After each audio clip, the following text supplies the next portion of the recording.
All right, now we're going to go from xenophobia to inclusivity after the Paris attacks. Many people, of course, are saying, why can't we all get along? And why does there continue to be all of this bloodshed?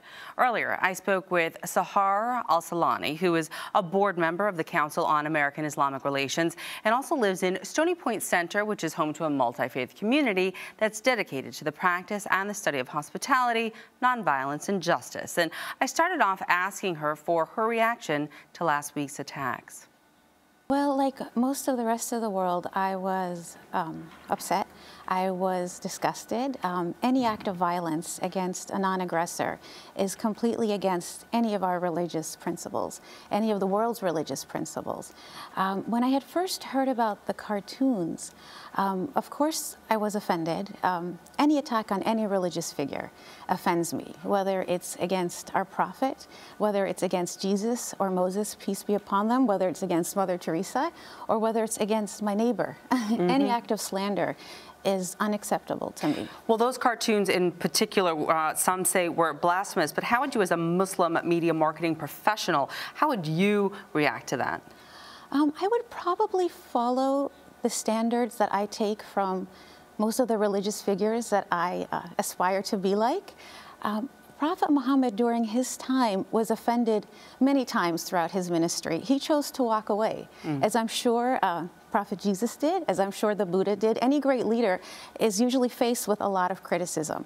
I personally believe they would have risen above it because they have much bigger things, much bigger picture to worry about. I would probably counter it with enlightenment, with education, with dialogue.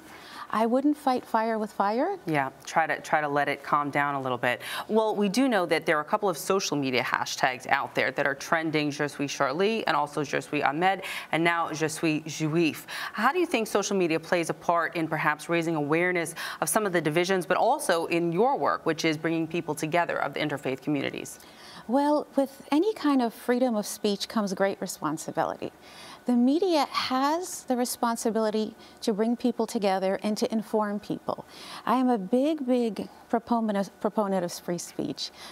One of the things that these hashtags do remind us is that Muslims were not immune to any of the violence that, Muslim people were.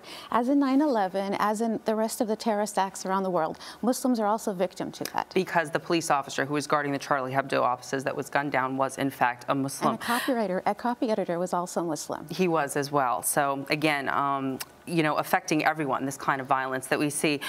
Do you feel that moderate Muslims do in fact have a duty to somehow explain, radical extremism? Well, being a media professional, I do know what brings in ratings, and I do see how the media tends to be biased and focuses on stories that bring a lot of attention.